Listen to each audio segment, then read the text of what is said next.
वेदविद्याविलासेन भूतभौतिकसृष्टयः तं नौमि परमात्मानं सच्चिदानंदविग्रहम्। आगम परिच्छेद। उपमान प्रमाण का निरूपण करने के अनंतर अब क्रम प्राप्त आगम प्रमाण शब्द प्रमाण के निरूपण की प्रतिज्ञा करते हैं। अथ आगमो निरूप्यते।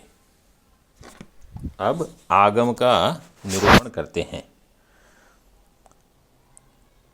यस्य वाक्यस्य, आगम का पहले अर्थ देख लो, नीचे 1 नंबर टिप्पणी में दूसरी पंक्ति पहले देख लो। उपमान प्रमाण निरूपण अनंतरम अद्वैत ब्रह्म साक्षात्कार अनुकूलम आगम प्रमाण निरूपणाय अथागम इत्यादि ग्रंथः प्रतिज्ञापरः। पहला जो वाक्य है अथागमो निरूप्यते, ये प्रतिज्ञा वाक्य है कि अद्वैत ब्रह्म ज्ञान के साक्षात्कार के लिए अब उपमान प्रमाण के बाद आगम प्रमाण बताते हैं। आगम का अर्थ है असम्यक गम्यते ज्ञायते अर्थः अनेन इति आगमो वाक्य विशेषः। असमन्तात् सम्यक गम्यते ज्ञायते, जो ठीक ठीक समझ में आ जाए अर्थ जिसके द्वारा, अनेन अर्थः ज्ञायते, उसको कहते हैं आगमः। आगम का दूसरा भी अर्थ वैसे कहते हैं कि आगम जो परंपरा से आता है, इसलिए वेद के लिए भी आगम शब्द है। वेद को भी आगम इसलिए कहते हैं क्योंकि वो भी परंपरा से प्राप्त है। ठीक है। अब कहते हैं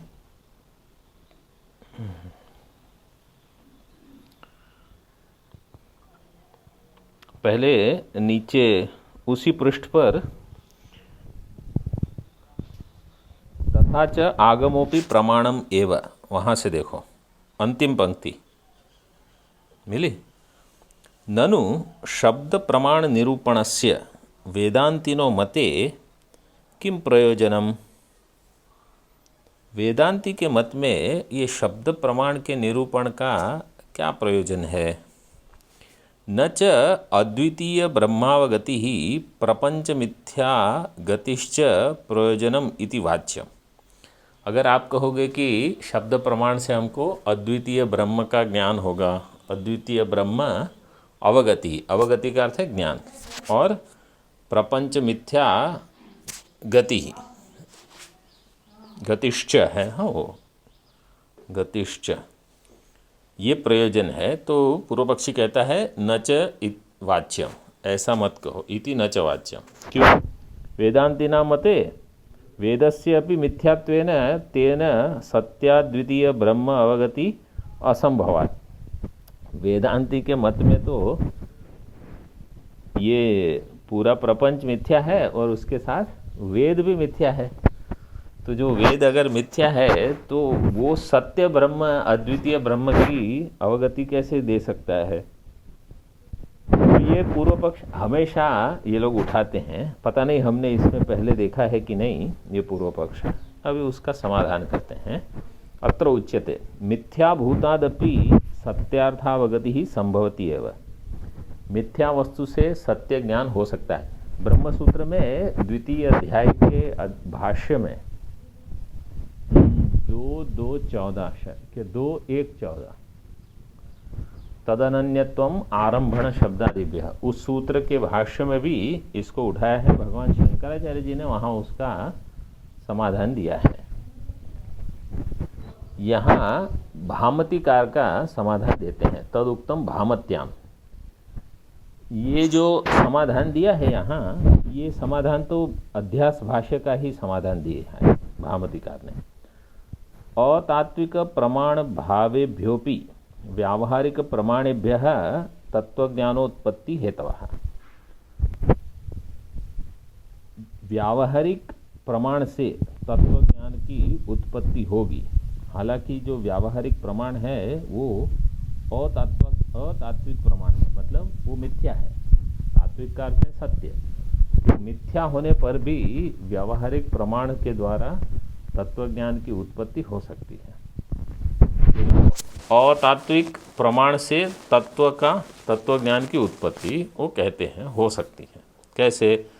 दृष्टांत देते हैं, नहीं लौकिकाः नाग इति वा नग इति वा पदात् कुंजरम तरुम वा प्रतिपद्यमाना भवन्ति भ्रांताः इति। लौकिक लोग, लौकिकाः नाग नग इस पद से, नाग का अर्थ है कुंजर, हाथी, हस्ती, और नग का अर्थ है तरु, मतलब वृक्ष, या नग से पर्वत भी ले सकते हो, क्योंकि न गच्छति इति नगः, जो कहीं जाता नहीं है। तो अगर नाग ये शब्द दिया गया तो शब्द जिसने सुना है उसको ज्ञान होगा, और नग ये शब्द सुनने वाले को भी ज्ञान होगा, और वो ज्ञान सही सही ज्ञान होगा, मतलब उसको हम भ्रांता नहीं कहते हैं,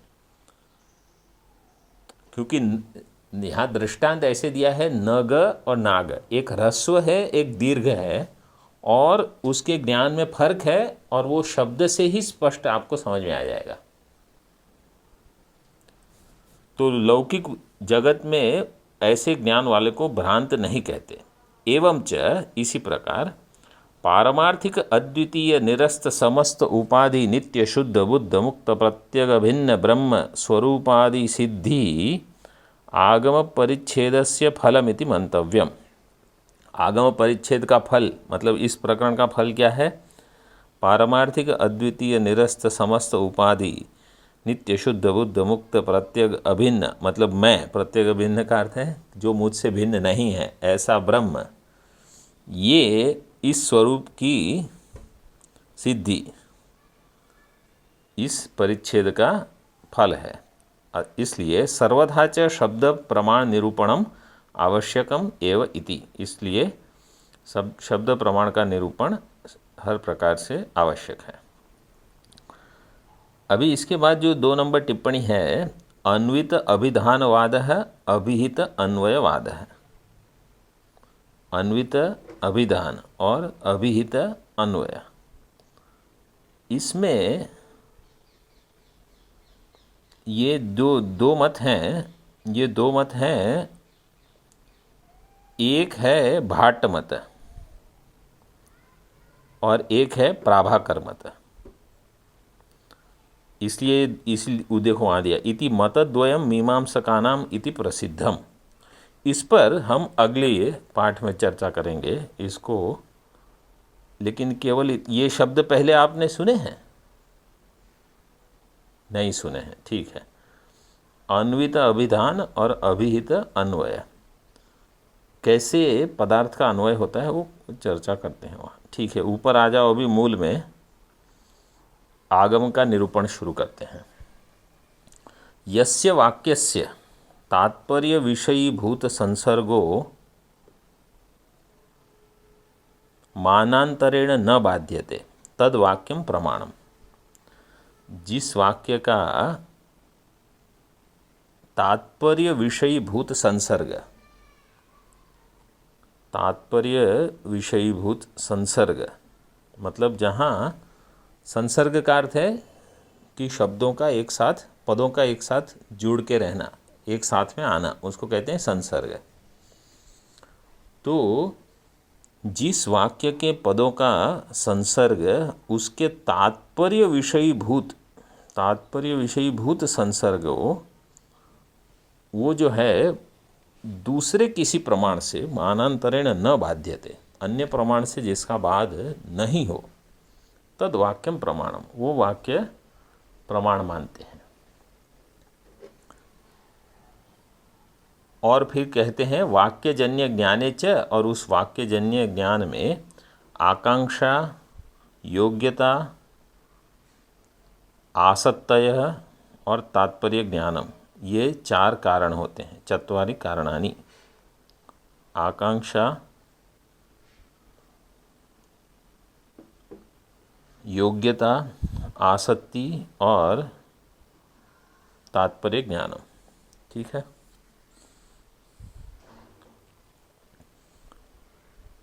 अब अर्थ देखते हैं इसका। अब आगम प्रमाण शब्द प्रमाण का निरूपण किया जाता है। जिस वाक्य के तात्पर्य का विषय होने वाला संसर्ग अन्य प्रमाणों से बाधित नहीं होता वो वाक्य प्रमाण होता है। वाक्य के तात्पर्य का विषय होने वाला संसर्ग अन्य प्रमाण, हर एक इनकी जो परिभाषा रहती है उसमें हर एक शब्द का अर्थ रहता है कि उसमें एक थोड़े भी शब्द यहाँ वहाँ करो तो अर्थ बदल जाएगा। तात्पर्य का विषय होने वाला संसर्ग अन्य प्रमाणों से बाधित नहीं होता वो वाक्य प्रमाण होता है। वाक्यजन्य ज्ञान में आकांक्षा, योग्यता, आसक्ति और तात्पर्य ज्ञान, आसक्ति का अर्थ है सन्निधि, ये 4 कारण होते हैं। अभी यहाँ नीचे भी टिप्पणी में यही सब दिया है, देखो, अन्वित अभिधानवाद। ये जब हम पढ़ेंगे तब अगले पाठ में शायद इसको ले लेंगे। वैसे सरल है। अच्छा, विवरण देखो। इस प्रकार उपमान प्रमाण का निरूपण करने के अनंतर अब शब्द प्रमाण का निरूपण करना क्रम से ही प्राप्त है। यस्य इत्यादि वाक्य से शब्द प्रमाण का लक्षण बताया है, जिसका निष्कृष्ट अर्थ इस प्रकार है, जिसका पदार्थ संसर्ग किसी भी अन्य प्रमाण से बाधित नहीं होता, ऐसे और वक्ता के तात्पर्य विषयीभूत संसर्ग के बोधक वाक्य को ही शब्द प्रमाण कहते हैं। उपमान प्रमाण का निरूपण करने के अनंतर अब शब्द प्रमाण का निरूपण करना ये कर रहे हैं। यस्य इत्यादि वाक्य से शब्द प्रमाण का लक्षण बताया है, जिसका निष्कृष्ट अर्थ इस प्रकार है, जिसका पदार्थ संसर्ग किसी भी अन्य प्रमाण से बाधित नहीं होता, ऐसे और वक्ता के तात्पर्य विषयीभूत संसर्ग के बोधक वाक्य को ही शब्द प्रमाण कहते हैं। यहाँ पर वाक्य के संसर्ग में मानांतर बाधित्व और तात्पर्य विषयी भूतत्व, ये 2 विशेषण दिए गए हैं। इन दोनों की आवश्यकताओं का क्रम से विचार करें। मानांतर अबाधित्व विशेषण के न देने पर मानांतर से जो बाधित न हो उसी को प्रमाण कहेंगे, शब्द प्रमाण। दृष्टांत दिया है, वन्निना सिंचेत, अग्नि से सेचन करे। इस वाक्य में अतिव्याप्ति होगी, मतलब यह वाक्य भी प्रमाण वाक्य हो जाएगा, जो कि मानांतर से बाधित होता है। क्यों? क्योंकि इस वाक्य का अग्नि सेचन रूप अर्थ वक्ता के तात्पर्य का विषय है। उपर्युक्त विशेषण के देने पर उसका निवारण हो जाता है। उपर्युक्त विशेषण कौन सा विशेषण? हाँ, मानांतर अबाधित्व विशेषण देने पर उसका निवारण हो जाता है। क्योंकि अग्निकरणक अग्निसाध्य सेचन यद्यपि तात्पर्य का विषय है, तथापि प्रत्यक्ष प्रमाण से बाधित हो रहा है। अग्निसेचन ये उनके तात्पर्य का विषय है, लेकिन प्रत्यक्ष प्रमाण से बाधित क्यों होता है? क्योंकि सेचन का होना द्रव्य पदार्थ से ही संभव है। जो द्रव पदार्थ है जैसे जल, वहीं सेचन कर सकते हो, तो जो अग्नि से सेचन हो नहीं सकता।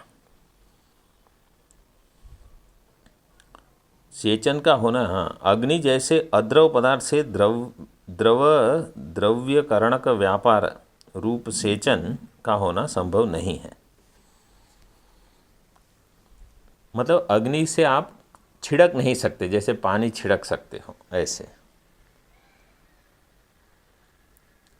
इसी प्रकार तात्पर्य विषयी भूतत्व विशेषण के देने पर स प्रजापति ही आत्मनो वपाम उदखिदत, उस प्रजापति ने अपनी वपा को उपट कर निकाला, खरोंच कर निकाला। खरोंच का अर्थ है स्क्रैच, और वपा का अर्थ है मैरो, मतलब बोन में जो मैरो रहती है ना, बोन मैरो। तो यहाँ लिखा है कि प्रजापति ने अपनी बोन मैरो को खींच के निकाल दिया, ऐसे स्क्रैच करके। इत्यादि श्रुति वाक्य, अब ये वाक्य ये प्रत्यक्ष प्रमाण से बाधित होता है कि नहीं होता है?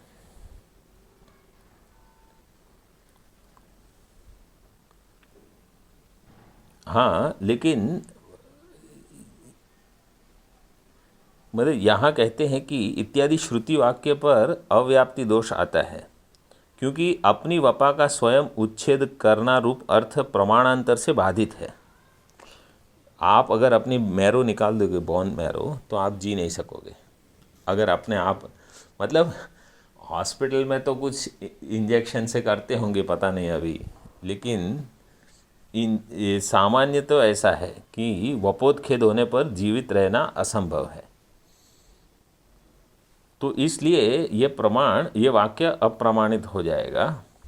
इसलिए इसका तात्पर्य देखना है, तात्पर्य विषयीभूत। यहाँ दूसरा विशेषण आ गया। पहले में था विशेषण कि मानांतरा बाधित, तो अभी यहाँ दिया है कि तात्पर्य विषयीभूत। तो यहाँ तात्पर्य क्या देखना है कि देखो, इस कारण ऐसे वाक्य को प्रमाण वाक्य नहीं कहा जा सकेगा, अन्यथा वेद का प्रामाण्य नष्ट होगा। अतः इस अव्याप्ति के निराकरणार्थ तात्पर्य विषयीभूतत्व विशेषण देना आवश्यक है।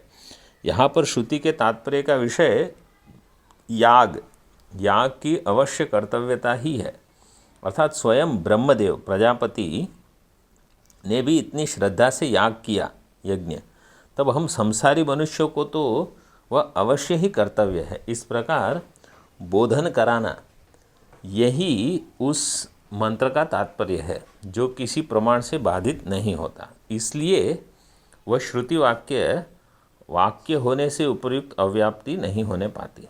तो अब ये श्रुति वाक्य उसको प्रमाण ऐसे कर सकते हैं कि वहाँ इसका तात्पर्य समझना है कि अगर वो भी कर सकते हैं इतना त्याग करके, तो हमको तो याग करना इसमें क्या बड़ी बात है। तो कभी कभी ऐसे हमको लगता है कि ये तो अतिशयोक्ति है।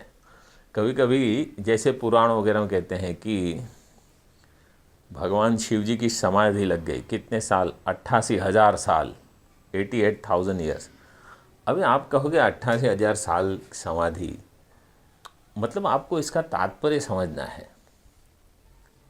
किसी ने कहा कि 1,000 कान से मैं श्रवण करूं, मतलब श्रवण करता ही रहूं, कभी ऐसा न हो कि मुझे लगे कि अरे कितना सुनना है, ऐसा न हो। क्योंकि हमारी इन चीज़ों में जल्दी संतुष्टि हो जाती है कि नहीं बस बहुत हो गया, और दूसरी चीज़ों में हमको लगता है कि ये सुनते रहें। शब्द के लक्षण में वाक्य से कहने की आवश्यकता क्या है? तो कहते हैं कि आवश्यकता यह है कि शब्द प्रमाण से जिस अर्थ का हमें ज्ञान होता है वही अर्थ अन्य प्रमाणों से भी सिद्ध होता है। इसलिए अन्य प्रमाणों को भी शब्द या आगम कहना पड़ेगा। इसके निराकरण अर्थ लक्षण में वाक्य से अवश्य ही निविष्ट करना चाहिए। तो आगम प्रमाण में सबसे महत्वपूर्ण ये है कि वो वाक्य से बोध हो, तभी उसको आगम या शब्द प्रमाण कहा जाएगा। अन्यथा यह घट है, इस चक्षुरेंद्रिय जन्य ज्ञान का विषय घट है और वह बाधित भी नहीं है, इसलिए प्रत्यक्ष में शब्द का लक्षण अतिव्याप्त हो जाएगा। वैसे तो जो भी ज्ञान होता है वो शब्द से ही ज्ञान होता है। जैसे हम चक्षु से घट आकार देखते हैं, घट रूप देखते हैं, लेकिन अयम घटः जब तक मुझे कोई ये नहीं कहेगा तब तक घटः वो शब्द और ये रूप, नाम और रूप, ये जुड़ेंगे नहीं। तो इनको जोड़ने के लिए ये आवश्यक है, किसी न किसी को बताना पड़ेगा। ये रक्त वर्ण है, ये नील वर्ण है, तो कोई जब बताएगा तब मुझे समझ में आता है, अच्छा ये रक्त वर्ण है, ये नील वर्ण है। नहीं तो हम देखते तो हैं लेकिन वो क्या है वो समझ भी नहीं आता।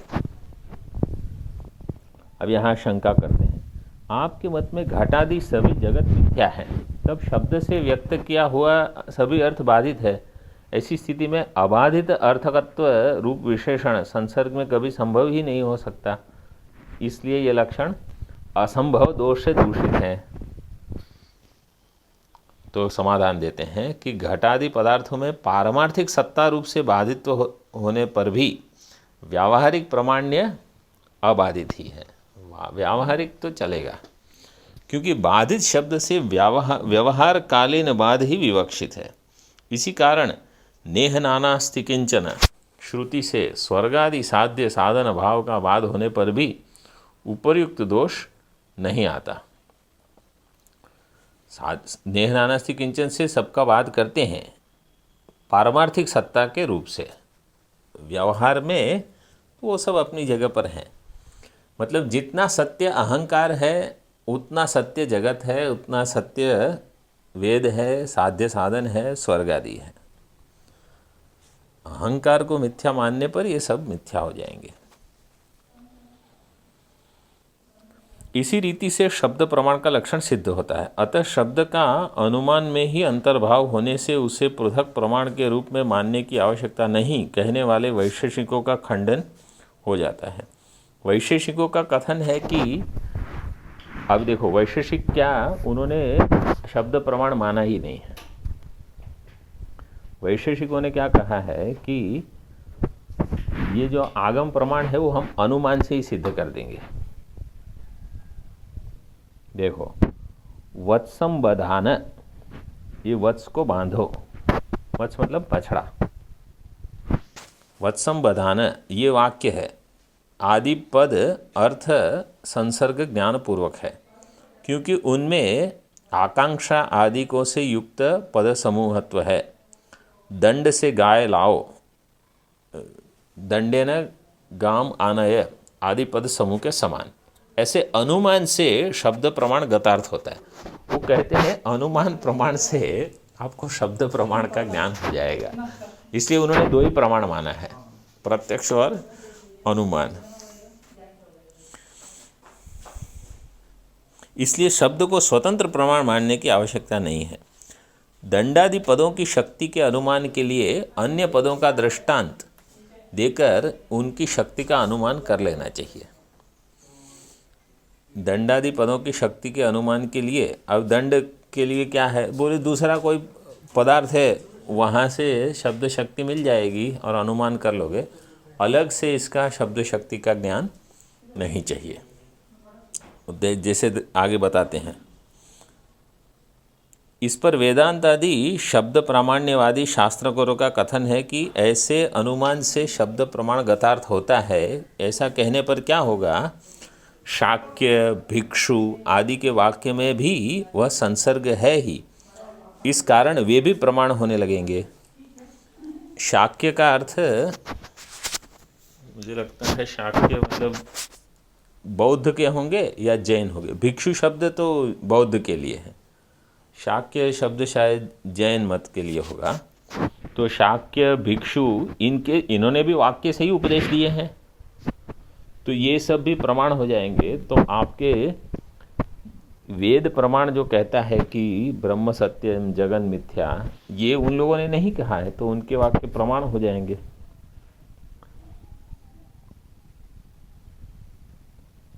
उनके वाक्यों में प्राप्त होना मतलब प्रमाणत्व प्राप्त होना हमें इष्ट ही है, ये कहना ठीक नहीं है। और आप ये नहीं कह सकते कि नहीं ठीक है तो उनके वाक्य भी प्रमाण हो जाए, नहीं वो ठीक नहीं है, क्योंकि श्रुति से तत्प्रतिपादित अर्थ का बाध होने से शाक्यादिकों के वाक्य अप्रमाण हैं।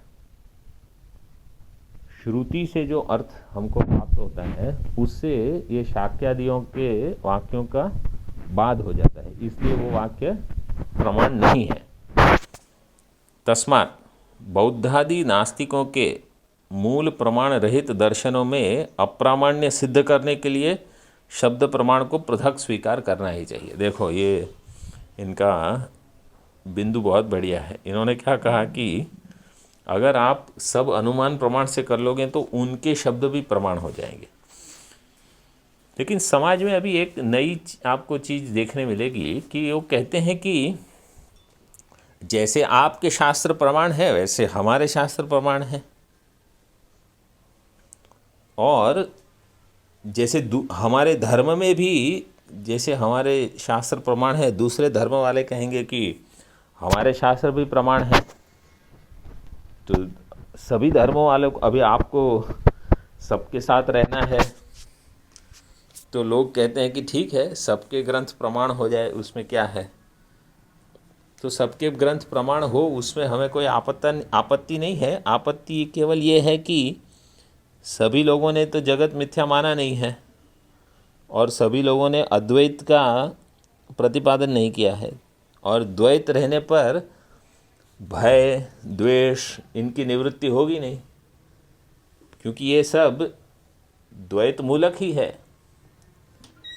परस्परम विरुद्ध्यन्ते, जहाँ जहाँ द्वैत आएगा यहाँ ये होगा ही होगा, तो ये आपत्ति होगी। ठीक है। इसके अतिरिक्त यह ज्ञान आकांक्षा, योग्यता आदि की सहायता से होता है। आकांक्षा, योग्यता, आसक्ति और तात्पर्य विषय, वहाँ अनुमान का नियत रूप से अनुभव नहीं आता। मतलब इन चारों में अनुमान प्रमाण का अनुभव नहीं होता है कि इन चारों चीज़ें आकांक्षा, योग्यता, ये सब है।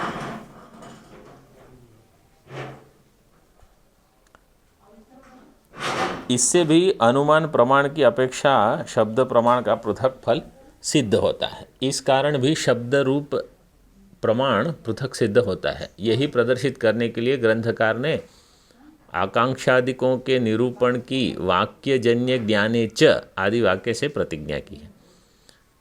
ऊपर जो बता दिया कि वाक्यजन्य ज्ञान जो है उसमें वाक्यजन्य ज्ञाने च आकांक्षा, योग्यता, आसक्तय, तात्पर्य ज्ञानम चैति चत्वारि कारणानि। वाक्यजन्य ज्ञान में ये चार कारण होते हैं, मतलब इनके बिना वाक्यजन्य ज्ञान को हम नहीं मानेंगे। अब आगे तत्र, हाँ, आकांक्षादि पदों के अर्थ और लक्षणों को ग्रंथकार अग्रिम ग्रंथ से स्वयं कथन करते हैं, वही बताते हैं अभी। तत्र पदार्थानां परस्पर जिज्ञासा विषयत्व योग्यत्वम आकांक्षा। आकांक्षा किसको कहते हैं? पदार्थानां परस्पर जिज्ञासा विषयत्व योग्यत्वम। परस्पर मतलब जो शब्द हैं पदार्थ, पदों के अर्थ, पदार्थ का अर्थ है यहाँ पदों के अर्थ, उन पदों के अर्थ के बीच में परस्पर अन्योन्य जिज्ञासा विषयत्व, उनके जिज्ञासा का विषयत्व होना, वहाँ विषयत्व की योग्यता हो, उसको कहते हैं आकांक्षा। क्रियाश्रवणे कारकस्य,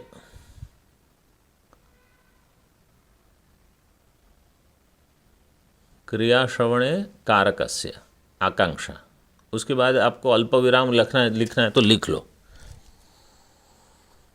कारक श्रवणे क्रियायाः अल्पविराम, कर्णश्रवणे इति कर्तव्यतायाश्च,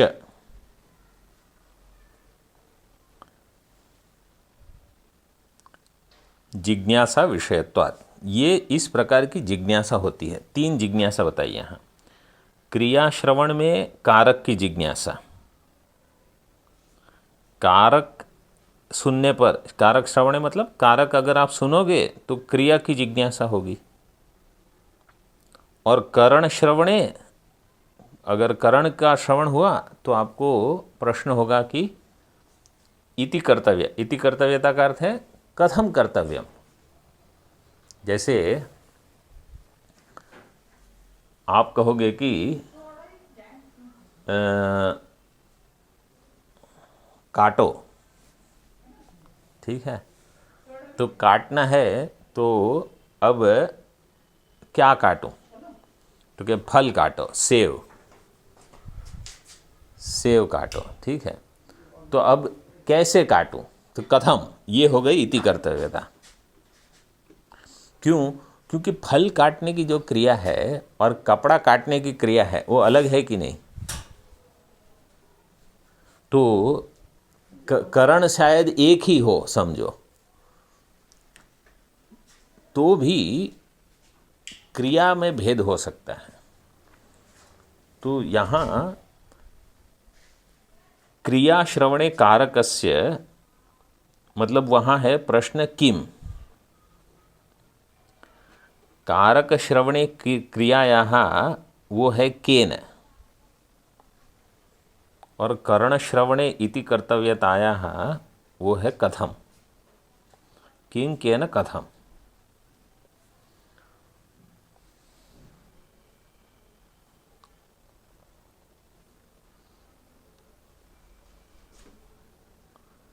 अजिज्ञासोरपि वाक्यार्थ चाहिए, वाक्यार्थ बोधात् योग्यत्वम् उपात्तम।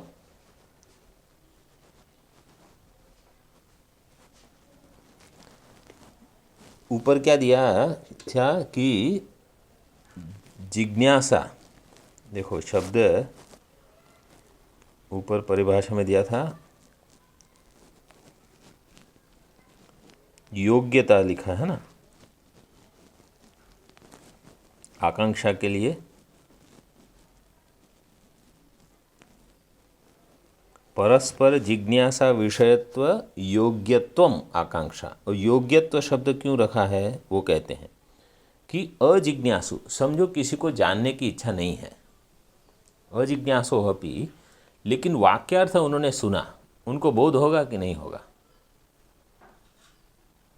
हाँ, तो इसका अर्थ क्या है कि केवल जिज्ञासु को ही बोध होगा ये आवश्यक नहीं है, अजिज्ञासु को भी अगर ठीक ठीक सुन लिया तो ज्ञान हो जाएगा। देखो ये बढ़िया है। वेदांत में ये प्रश्न चर्चा हुई थी थोड़े समय पहले यहाँ महाराज जी के साथ, ब्रह्मसूत्र में शायद आया है, रत्न प्रभा में आया था कि हाँ वस्तुतंत्र, हाँ वस्तुतंत्र भी कह सकते हो, यही है वस्तुतंत्र, प्रमाण तंत्र दूसरा शब्द इसके लिए है कि वेदांत का समझो कोई जिज्ञासु नहीं है, लेकिन कुतूहल के लिए, मतलब आउट ऑफ क्यूरियोसिटी जिसको हम कहते हैं, वो पीछे बैठते हैं और सुनते हैं। वो भी तत्वमसि सुनेंगे, वो भी अन्वय व्यतिरेक सुनेंगे, अध्यारोप अपवाद प्रक्रिया सुन लेंगे, उनको भी ज्ञान हो जाएगा। ठीक है। और जो साधन चतुष्टय संपन्न नहीं है और सुनेंगे, तो अब विचार तो हो ही रहा है, तो आप ये नहीं कह सकते हैं कि चूंकि साधन चतुष्टय नहीं है इसलिए उनको समझ में नहीं आएगा। मतलब बिल्कुल साधन चतुष्टय की कमी हो तो कुछ समझ में नहीं आएगा, वो बात अलग है। लेकिन अगर समझो 2 साल वेदांत पढ़ लिया किसी ने, बैठे रहे पाठ में रोज, क्योंकि आचार्य जबरदस्ती वहाँ तो बैठना पड़ता है, तो कुछ न कुछ तो बोध हो ही जाएगा आपको। तो आप ये कैसे कह सकते हो कि साधन चतुष्टय सत्वे ज्ञान सत्वम? तो कहा कि बोध तो हो जाएगा उनको, लेकिन और वो ज्ञान अपरोक्ष भी कह सकते हैं कि हाँ अपरोक्ष हो गया है, लेकिन उनको उस ज्ञान का फल नहीं मिलेगा। हाँ, क्योंकि वो जो आनंद मिलना चाहिए ना जीवन मुक्ति का, वो उनके लिए रोक दिया जाएगा कि ये आपको नहीं मिलेगा। आपको पाठ में बैठने मिलेगा, आप पुस्तक बाय करो, रिकॉर्डिंग बाय करो, आप सब कर लो, कपड़े भी बदल लो, नाम बदल लो, सब कर लो, लेकिन आपको इसका आनंद नहीं मिलेगा। ये है, देखो। तो यहाँ बोध तो हो जाएगा। जैसे आप कहीं ऐसे ही रास्ते पे जा रहे हो और वहाँ बोल दिया कि गंगा जी में आज बाढ़ आएगी क्योंकि ऊपर से पानी छोड़ दिया है, और तो आपको बोध तो हो जाएगा। आप जिज्ञासु थोड़ी थे, किसी को जानने की इच्छा तो रहती नहीं, फिर भी सुन लिया तो बोध हो गया। तो अजिज्ञासोरपि वाक्यार्थ बोधात् योग्यत्वम उपात्तम, इसलिए वहाँ शब्द दे दिया कि वो जिज्ञासा विषयत्व योग्यत्व हो तो भी पर्याप्त है। तद अवच्छेदकम च क्रियात्व कारकत्वादिकम इति न अतिव्याप्ति। और वहाँ आपने कहा कि वहाँ क्रिया कारक ये सब होने चाहिए, क्रिया श्रवणे कारकस्य कारक श्रवणे क्रियायाः, तो अतिव्याप्ति बोले इस वो अतिव्याप्ति वारण के लिए ही ये दिया है, नहीं तो अतिव्याप्ति कहाँ होगी। समझो कोई कहेगा गौरश्व पुरुष हस्ति, गौ अश्व पुरुष हस्ति, अभी इसमें आपको आकांक्षा होगी, इसमें कहीं कुछ है ही नहीं, इनका संबंध ही नहीं है इन शब्दों का कि गौ और अश्व और ये सब अलग अलग हैं। तो इसलिए इन ऐसे वाक्य का वहाँ इसको वाक्य नहीं कहेंगे, क्योंकि वहाँ इनका संसर्ग नहीं है। गो शब्द अश्व शब्द के साथ जुड़ा नहीं है, अश्व पुरुष के साथ पुरुष हस्ती के साथ इनका संसर्ग ही नहीं है। इसलिए तद अवच्छेदकम च क्रियात्व कारकत्वादिकम इति न अतिव्याप्ति, यहाँ अतिव्याप्ति नहीं है गौरश्व इति इन शब्दों में, इस वाक्य में। और कोई कहेगा कि अच्छा ठीक है, तो गौ अश्व पुरुष हस्ती इसमें अतिव्याप्ति नहीं होगी, तो तत्वमसि ये वाक्य में भी बोध क्यों हो रहा है? क्योंकि जैसे गौ अश्व पुरुष हस्ती ये समान अधिकरण है शब्द, इसी प्रकार आपके तत्वम ये भी समान अधिकरण है। तो देखो अभेद अन्वये च समान विभक्तिक प्रतिपाद्यत्वम तद अवच्छेदकम इति तत्वमस्यादि वाक्येषु न अव्याप्ति। तत्वमस्यादि में अव्याप्ति न हो और गौर अश्व में अतिव्याप्ति न हो, इस प्रकार अवच्छेदक होना चाहिए। क्यों? क्योंकि तत्वमस्यादि वाक्य है वो अभेद अन्वय वाक्य है। तो अभेद अन्वय में मतलब अभेद अखंडार्थ बोधक वाक्य है। अभेद अन्वय च समान विभक्तिक प्रतिपाद्यत्व, एक विभक्ति होने वाले पर भी कुछ प्रतिपादन कर रहा है, विभक्ति का या विभक्ति का पद प्रतिपाद्यत्व होने पर उसका जो अवच्छेदक है तद अवच्छेदकम इति तत्वमस्यादि वाक्येषु, तो तद अवच्छेदकम का अर्थ है कि तत्वमस्यादि वाक्य जो है वो उसका लक्षण का अवच्छेदक हो जाएगा, इसलिए वहाँ अव्याप्ति दोष नहीं होगा। अभी इसका अर्थ देखते हैं। आकांक्षा, योग्यता, आसक्ति और तात्पर्य ज्ञान, इनमें से पदार्थों की परस्पर जिज्ञासा में विषय होने की योग्यता को आकांक्षा कहते हैं। क्रिया का श्रवण होने पर कारक के ज्ञान की इच्छा उत्पन्न होती है। जैसे आपने क्रिया का श्रवण सुना गच्छति, तो प्रश्न होगा कः गच्छति, बोले रामः गच्छति, तो ये आकांक्षा है। एक कारक कः गच्छति, कुत्र गच्छति, वनम गच्छति। उसी प्रकार कारक का श्रवण होने पर क्रिया की और करण का श्रवण होने पर इति होते ही इति कर्तव्यता की आकांक्षा होती है कि कारक का श्रवण हुआ कि राम है, तो राम है तो क्या कर रहा है राम, तो तुरंत प्रश्न होगा। तो राम है तिष्ठति ध्यायति जो भी। और करण जैसे कुठार, तो कुठार से तो इति कर्तव्यता क्या होगी, बोले उद्योग निपात करना है, मतलब एतत् काष्ठम छिंदी या वृक्षम छिंदी, इस वृक्ष का छेदन करो। तो कैसे करना है, तो बोले जैसे फल काटते हो ऐसे नहीं काटना है, तो उद्योग निपात करके, तो मतलब वही इति कर्तव्यता। तो जैसे दर्श पूर्णमासाभ्याम यजेत, दर्श पूर्णमास, तो कैसे करना, तो उसकी पूरी विधि देते हैं, वो है इति कर्तव्यता। इस आकांक्षा के लक्षण में योग्यत्व पद की आवश्यकता को बताते हैं। जिज्ञासा रहित व्यक्ति को भी वाक्यार्थ का बोध होने से उसमें बोध में आकांक्षा का लक्षण अव्याप्त न हो, इसलिए लक्षण में योग्यत्व पद दिया है।